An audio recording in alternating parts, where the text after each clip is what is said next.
Hey art nerds, today's installment of How to Draw Flowers is on how to draw azalea blossoms. So this is the end image we're going to be aiming for, and this is my reference photo. It's one I took in my mom's backyard. I'll have a link down in the description below if you'd like to draw along with me. The materials you're going to use for today's tutorial are super simple. We've got a watercolor sketchbook here, we've got a mechanical pencil with H lead, and we've got a Sakura Pigma FB brush pen. I will have links down in the description below where you can pick up all of these things if you don't yet have them, but you're welcome to work with your own favorite drawing materials. In our last How to Draw Flowers tutorial, we talked about drawing pansies, and we talked about drawing so many different flowers. I can't wait for you guys to check some of those out. So the first thing we're going to do is we're going to start by blocking in our composition, and we're using circular shapes with a crosshair very similar to how we blocked in our pansy. We're using circular shapes with a crosshair to kind of help us place our flowers and create our base composition.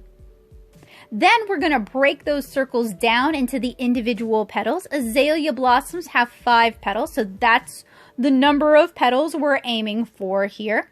And we drew our second crosshair a little bit offset. We drew it in perspective, and that's going to make placing the flowers a lot easier.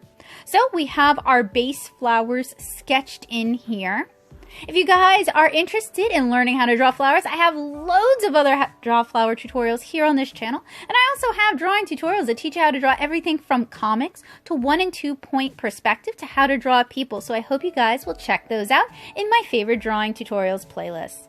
So now that we have our base flowers drawn, it's time to add in some details. So I've added kind of the scalloped edge on the first top petal, and generally when I'm drawing, I work from front to back. And if I were you, I would recommend drawing that second azalea all the way through, blocking it in all the way through. I did feel like that might create a little bit too much confusion though, so I opted not to do that in this instance. But as you are learning how to draw flowers, as you're practicing, it's important to get as much practice as you possibly can. And I'm working very heavily from the reference that I showed you guys earlier. It's actually up on my monitor, just off camera. And I want to point out that this video has been sped up by about 2 times. So if you don't draw this fast, don't worry, I don't either. Nobody really draws this fast. So we have our base flowers kind of sketched in with the base petals. Next, we're going to go in and we're going to draw the stamen and the pistils. And at this stage, everything is very rough. We're just trying to place everything. We're going to do a lot of our drawing in the inking phase. If you're not comfortable with that, then I would recommend also introducing an eraser into this and kind of cleaning up your line work as you go. It's really about finding the process that works for you and helps you make the art you want to make. I'm just sharing my process. So I'm drawing in some of the flowers into the background, and I'm also drawing in the center vein that I noticed these azalea blossoms happen. So that's one of the reasons why I recommend we work so heavily from our reference. Is it's important to draw what you see, not just what you think you see. And this is a really good key to building up your drawing ability. So now we're ready to move on to inks. We're using the Sakura Pigma FB because it is waterproof and also because it's a brush pen. So it's going to deliver a wide variety of line widths. And we're going to start by inking some of the leaves that are overlapping in the front. Now, I want to point out that I am a comic artist, so I tend to cartoon my art. I'm not aiming for photorealism. I'm aiming for how these flowers feel for me. And I feel like this is a much more accessible approach because making mistakes, kind of finding your own way to draw things, really adds to the whole.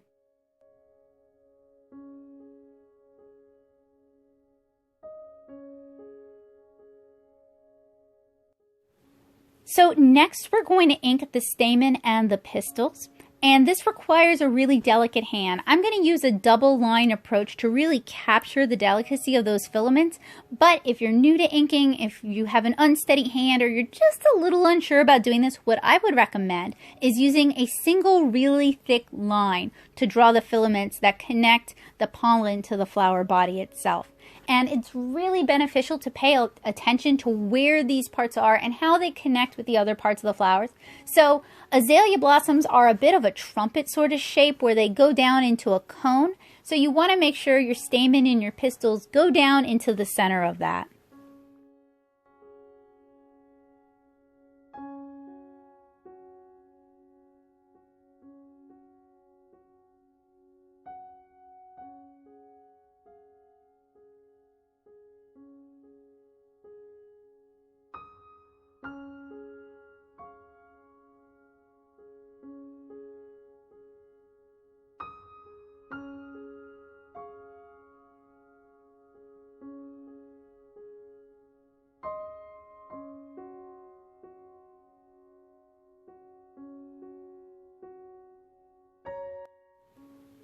apologize because my hand covered a lot of it, but you guys can kind of see what I'm talking about here. I also added a little black shadow where one crosses over the other just to help create more contrast.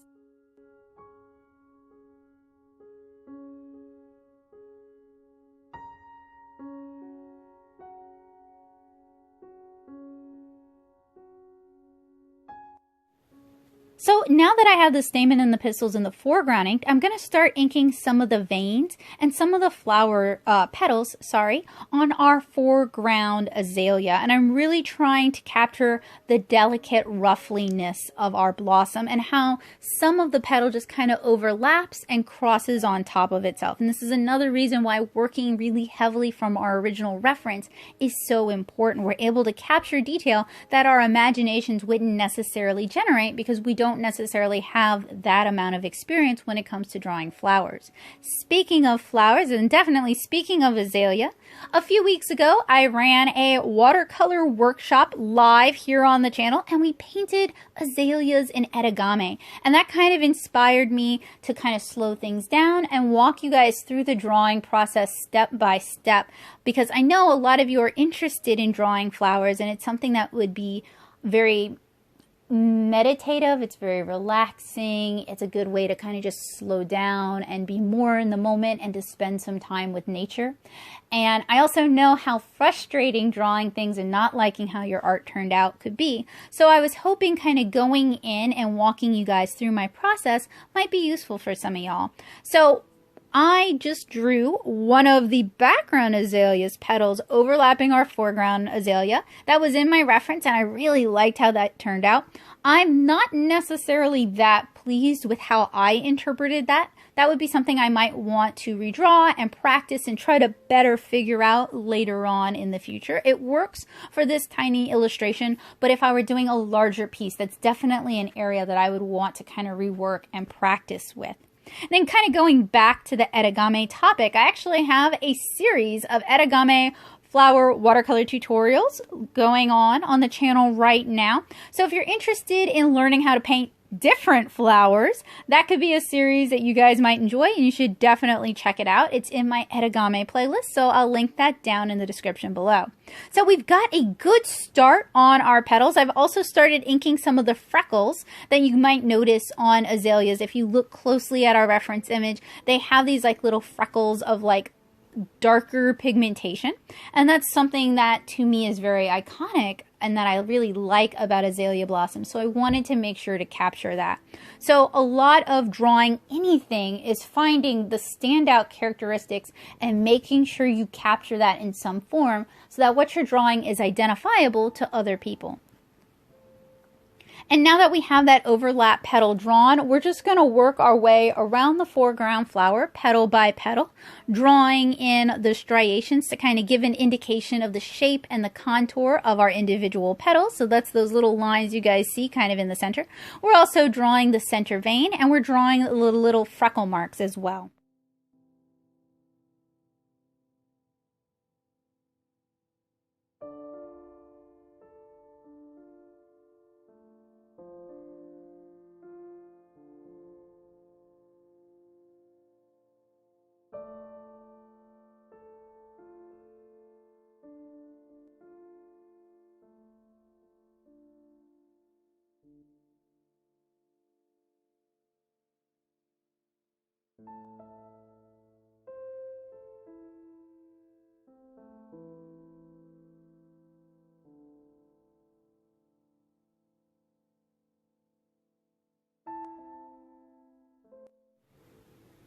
So now that I have that foreground flower drawn, I'm going to ink in those background azalea leaves, and then we'll move on to the background azalea. And I just want to take a moment to point out that if you enjoy videos like this one, if you find it helpful, useful, inspiring, or informative, there are a few ways you can help ensure that I'll continue to make these kind of tutorials going on into the future.